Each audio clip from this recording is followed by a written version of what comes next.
Antes de iniciar este tema que vamos a desarrollar, vamos a hacer un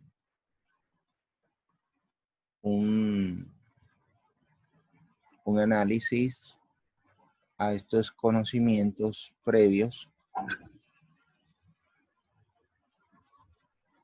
a estas 3 preguntas que vemos allí. Indagación de conocimientos previos. Esas 3 preguntitas las vamos a responder. Les voy a dar 5 minutos. Son las 7:05, a las 7:10. Pueden ser 3 personas voluntarias. Se pueden ganar 3:10. Lo importante acá es no solamente decir, profe, es tal, hay que decir por qué cree que es la respuesta que usted dijo. Es justificar de la razón. Entonces, vamos a mirar estas preguntas y regresamos a las 7:0, bueno, las 7:11. Son las 7:06. Listas. Vayan mirándolas.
Muy bien. 3 voluntarias. Profesor, A ver, número 1, el apellido. nada más tengo que dar la respuesta. Justificar, ¿por qué? Sí. Porque no es el hecho, las cosas tienen que saber por qué la respuesta. No es porque sí, ya eso está, esa es época de la primaria. Y ustedes están en bachillerato, recuerden eso. Donde vayan de ahora en adelante, le van a decir, ¿pero por qué? Entonces, tienen que aprender a justificar. A ver, ¿quién dijo yo? Navarro. Bueno, en la primera, el siguiente sistema de ruedas dentadas, engranajes, cuando se encuentra en movimiento, yo coloqué la B. Las ruedas B y D girarán siempre en el mismo sentido. Porque cuando el engranaje se suponiendo empieza a girar, suponiendo hacia la derecha, los engranajes tienden a tomar este movimiento hacia el sentido contrario. Vamos Entonces, vamos a probar. Lo que tú dices es que el engranaje, ¿qué? El C, engranaje C, comenzando con el C, ajá. suponiendo que gira hacia la derecha, Bueno, los vamos a dibujarle lo que tú dices. A la derecha, ¿verdad? Si sí, es a la suponiendo, derecha, se mueve en este sentido, ¿verdad? Se movería exactamente. así. Ujú, Los engranajes tomarían sentido contrario, los que tiene cerca ujú. del, del primer Pero o sea, movimiento, el D se movería ¿para dónde? hacia la izquierda. Ujú. O sea que tomaría esto, ¿verdad? Y el otro, Exactamente. y También tomaría este sentido contrario. también se movería en sentido contrario, correcto. Y el A giraría en el mismo sentido del C. Ujú. Muy bien, correcto. Muy bien, Navarro. A ver, número 2, Yo, profe, apellido de las alas. de la sala, perfecto. A ¿Qué ver, engranaje gira más veces en un minuto? Yo digo que es la C, porque la C tiene menos dientes y entre menos dientes más gira. ujú, hay menos recorrido, ¿verdad? Correcto. Y según la flecha, ¿cómo se movería ese C, si acaso? El bucle que vemos ahí, ¿verdad? En A nos está diciendo una dirección. ¿Cómo se movería C? En ¿Hacia la la misma derecha? dirección de la A. Ujú. Vamos a probar para ver. Este A se movería así, ¿verdad? Iría también así. Eso es lo que le estaría comunicando el movimiento, ¿verdad? Se movería así. Este se movería así. Por tanto, se movería así. Seguiría así. Correcto. Muy bien. Hay un detalle que nosotros encontramos en esos engranajes. Esos engranajes, tú puedes medirle dos detalles para saber. A lo largo, esa línea que pasamos por todo el centro se llama diámetro, ¿verdad? Ese nos recuerda enseguida al círculo. O se le puede medir, se le puede ver la mitad de él, que sería el radio. Y ese radio lo representamos con letra R. Entonces, es una manera más usual de decir que el engranaje es grande o pequeño. Es decir, que puedes decir o el diámetro es grande o el diámetro es pequeño. O puedes decir el radio es grande o el radio es pequeño para decir el tamaño. ¿Sí? Porque a veces pueden de una manera no interpretarse claro por el número de dientes. Sí, lo entendemos que entre más pequeño, menos dientes tendrá, pero generalmente lo que son ruedas, lo que son, se les mide el diámetro o se les mide el radio, la mitad del diámetro. Esas son dos formas posibles. Muy bien. Y la tercera, jovencita, ¿quién sería?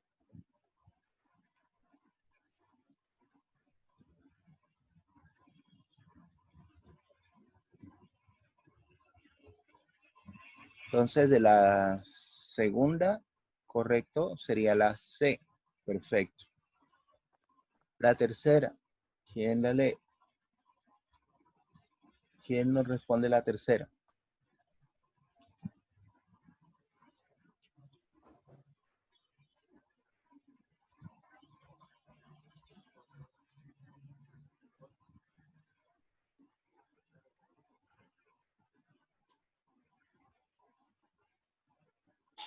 A ver, Yurleis Ahumada. ¿Qué nos dice la tercera?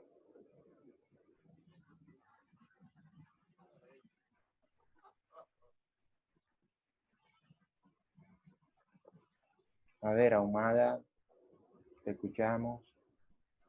Profesor, creo que no se mueve, o sea, porque lo que se va a mover es las ruedas que están, ay, no sé, la verdad.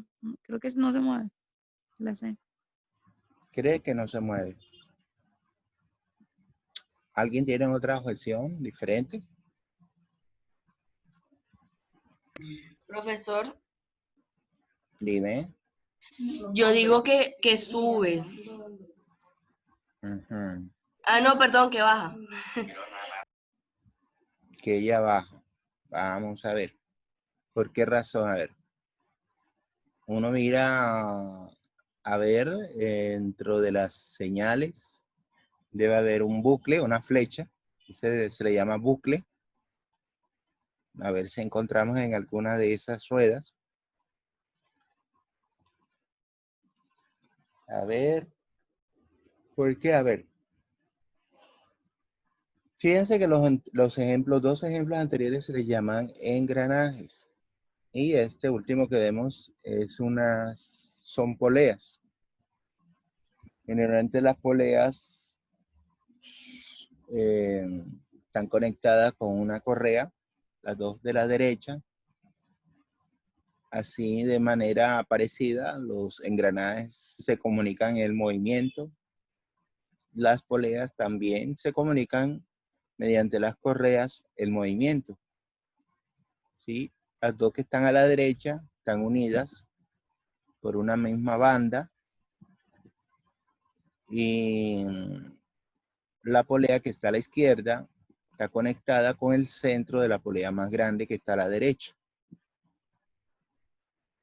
¿Ya? Entonces, si esta se mueve, también debe de comunicarle el movimiento a la masa que vemos ahí colgando M. Esa es la masa, el bloque. Dime. Yo creo que el objeto subiría, El objeto subiría. Bueno, vamos a ver. porque, Ajá. porque el primer engranaje, el que está a la derecha, él gira a la Polea, esa es izquierda. poleita. Es una polea. Ajá. Aún esa poleita gira a la izquierda y hace Ajá. que la siguiente gire a la derecha, haciendo que la cinta se mueva y suba. O sea que esta, mediante provoca este movimiento, ¿verdad? Me imagino que es lo que estabas pensando. ¿Cierto? Y como esa está conectada a la cuerda que tiene el bloque, debe de comunicar el movimiento en este sentido también.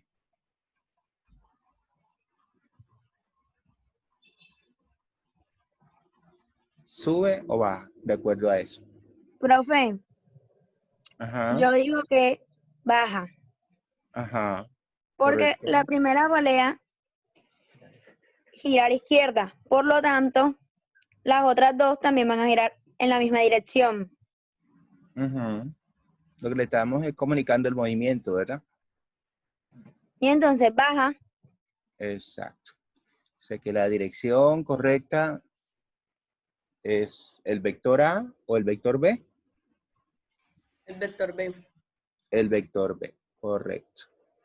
Muy bien. La jovencita que nos dio la explicación, ¿cuál es el de las apellido? alas. De las alas, correcto. Pero ya sabemos cuáles serían. La primera es que quede conclusión. Hay unas niñas que están entrando y no se dieron la explicación. ¿La A, la B, la C o la D? La B. La B. La B. La de la segunda, La La C. C. la C. Y la tercera, La B. La B. la B. Correcto. Entonces, fíjense, esto que estamos viendo es prácticamente aplicación de lo que se llamaba antes una actitud mecánica. Analizar el movimiento, por eso que se le dice actitud mecánica. Mecánica viene de movimiento. Te colocaban unos problemas de este tipo. Esto todavía lo están colocando mucho en las pruebas de admisión de las universidades o de actitud para entrar a un trabajo. A ver cómo eres capaz de resolver un problema de movimiento. ¿Sí? Todo eso es aplicando lógica. Las he visto mucho también en las del SENA, cuando tratan de ingresar, también he colocado, las he observado. En sí, la prueba de estas 3 preguntas me permite conocer más o menos, uno, que se están utilizando unas máquinas, que son prácticamente máquinas. La de abajo es un motor. El motor permite bajar o subir de acuerdo a la dirección que se estén moviendo las poleas. Y los engranajes están conectados por los dentes con la parte dentada que está en la circunferencia, en los alrededores de ella. Y eso también le comunica movimiento. Estas son 2 aplicaciones muy importantes. A ver, yo quisiera saber dónde han visto, por ejemplo, los engranajes, en qué situación o en qué objeto, o en qué parte han encontrado los engranajes, generalmente. Y las poleas. Porque la de abajo tenemos una polea también, es una aplicación. La de arriba son engranajes, la de abajo se llaman poleas. ¿Dónde han visto, dónde han encontrado de estos mismos artefactos mecánicos? Recuerden, a ver.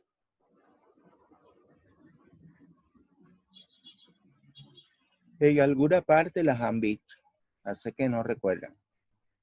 ¿Dónde lo hemos visto? ¿Dónde la utilizan?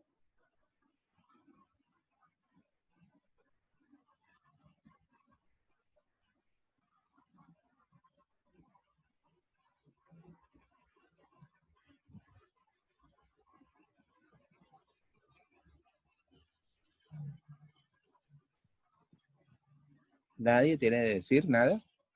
Profesor, en los motores. Bueno, la de abajo, la de los motores. Ujú. ¿Qué más? Arriba sí hay también motores, claro. Ujú. ¿Dónde más? La del medio, en los abanicos, ¿no? En los abanicos. En los abanicos. Bien. Yo veo que nunca han desarmado un reloj. Nunca han visto un reloj por detrás. Ah, sí, sí, los relojes. Ajá. Recuerda que las manecillas están controladas de acuerdo al mecanismo de estos engranajes. Ujú. Los relojes en general, si han montado bicicleta, ¿cuál de los dos encuentran? ¿El de arriba o el de abajo? El de abajo. El de abajo. Las poleas, ¿verdad? Son las que permiten el movimiento al pedaleo que se le hace normalmente. Sí, profe.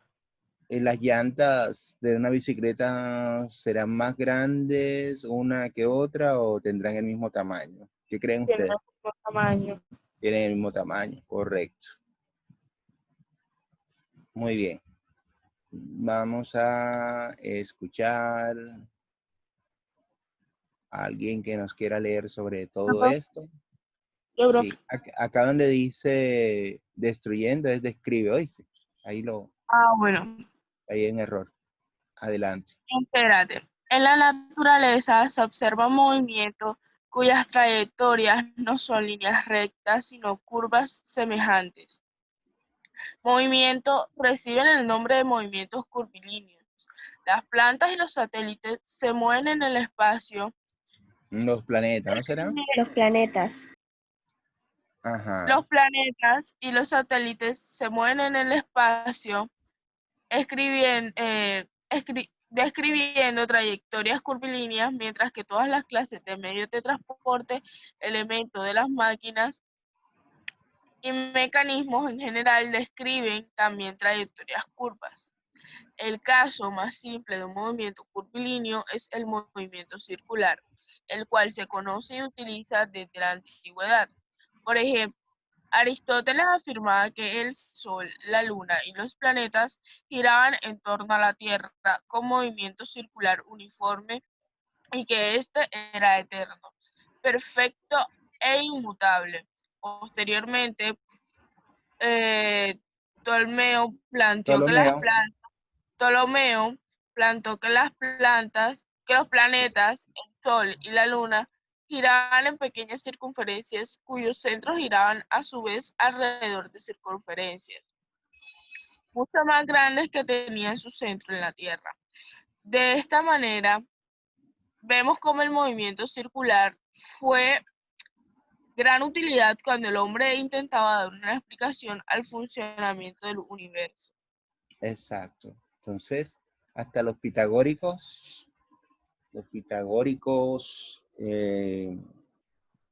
Demócrito y Leucipo, también de cierta manera consideraban que lo más perfecto eran las esferas, las circunferencias. Ese era signo de perfección, que era lo perfecto. Si ustedes pueden apreciar allí, en las gráficas, podemos darnos cuenta, evidentemente, cómo era la manera de pensar de los antiguos antes de que se creyera de que el Sol era el centro de todo, como lo había defendido Nicolás Copérnico. Ahí podemos verlos. Vemos en la primera gráfica de la izquierda la Tierra. Fíjense que todo giraba alrededor de ella. La situaba en el centro. El Sol giraba alrededor de ella. Los planetas. O sea, todo era el centro, todo era. De ahí es donde nace Geo. Geo significa tierra. Centrismo tiene que ver con el centro y por eso se habla de la teoría geocéntrica, porque se pensaba que el mundo giraba alrededor de la Tierra siempre.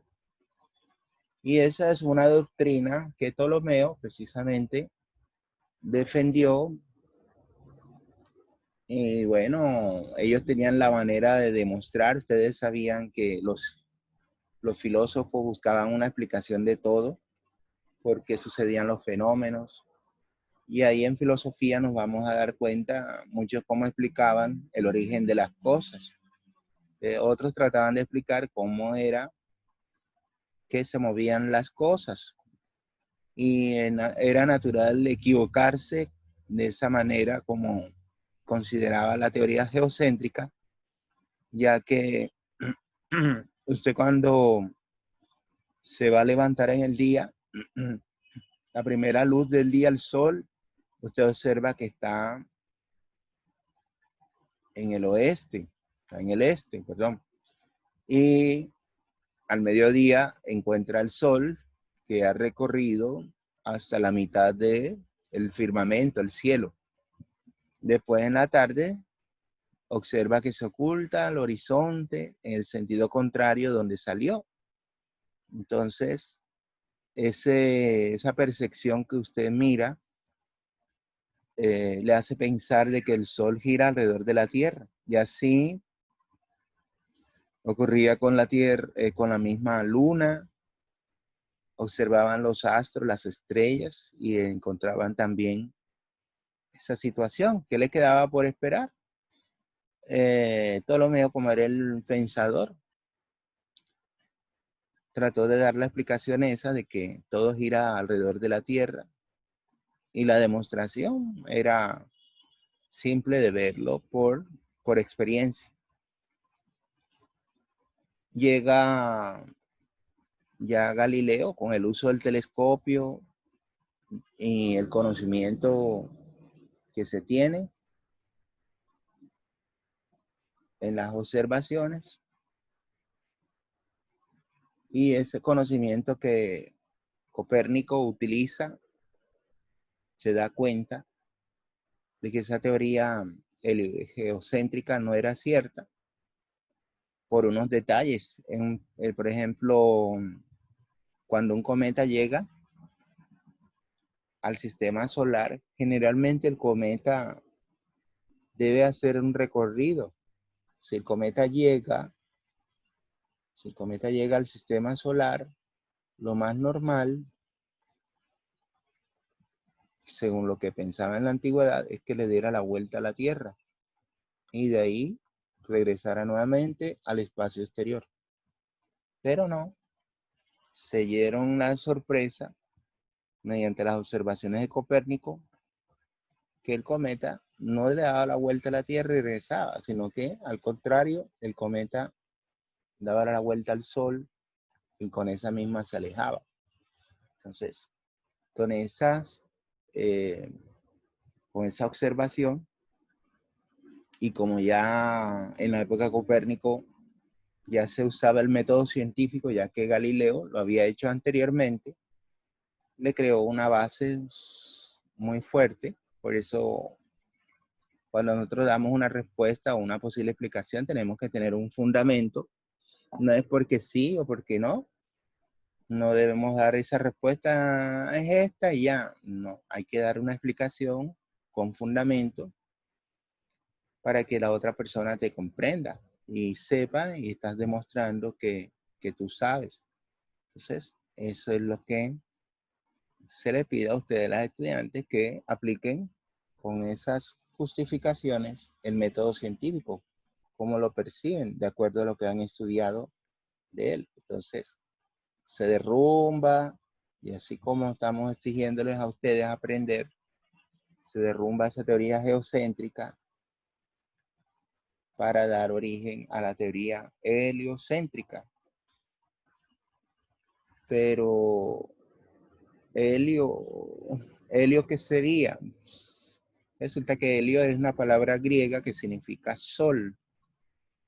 Y centrismo viene del centro. Entonces, la combinación de las dos nos da a entender de que el sol es el centro del universo. Y eso todavía no es completamente cierto porque el movimiento es relativo. El sol gira a la vez alrededor de la galaxia y las galaxias también en torno a una macrogalaxia. Entonces, nos damos cuenta que el movimiento no es absoluto, el conocimiento tampoco lo es, y todo lo que se va descubriendo nuevamente toma un soporte de la guía anterior, de la teoría posterior. Se definen nuevas teorías. Eso es lo que pasa precisamente al tumbarse la teoría geocéntrica y que Copérnico, que le costó prácticamente la vida, el decir de que la Tierra no era el centro del universo, sino era el Sol. Imagínate en la época por qué ocurría eso, porque la iglesia era la que daba, decía la orden de cómo eran las cosas, y el que contradijera las leyes de Dios ya era un pecador, un hereje, y de esa razón Copérnico también fue declarado hereje, fue condenado y pasó todo esto. Sin embargo, los amigos trataron de ayudarlo porque sabía de su inteligencia, su brillantez ante lo que sabía. El conocimiento siempre es poder, por eso. Y fue error de la iglesia porque realmente él tenía la razón. Hasta ese entonces el sistema no se podía demostrar porque no se puede viajar todavía al espacio y todas esas cosas. Pero sí por encontrar contradicciones a la teoría anterior geocéntrica, Nicolás Copérnico logró, después de tantos años, en 2001, el Papa Juan Pablo II pidió perdón por el error que había cometido la Iglesia ante este hecho. Copérnico murió por desconocimiento mismo del saber. Y hoy la Iglesia ha suavizado más o menos. Cuando hay descubrimientos, tratar de suavizar y no tomar la situación tan alarmante como en la época. ¿Cómo era la época tan complicada? Que si tú tenías una misión y no la cumplías, enseguida te ibas para la cárcel. Es como decir ahora, si tú tienes una tarea y no la haces, te vas para la cárcel. Era la época así. Y no era de pronto invento. Entonces, fíjate que ahí vemos una aplicación también del movimiento circular. Y hay otros movimientos que no son completamente circulares, son achatados. Las órbitas, por ejemplo, de los planetas, mira, no son completamente circulares. En la época de Ptolomeo se consideraron completamente circulares, mientras que acá, ya de Copérnico para la historia de nosotros, son elípticas. Esa sería la forma achatada de la circunferencia. Se achata en los polos, la parte superior e inferior, y queda más amplia en la zona ecuatorial que vemos en la figura. Entonces, las órbitas se les llama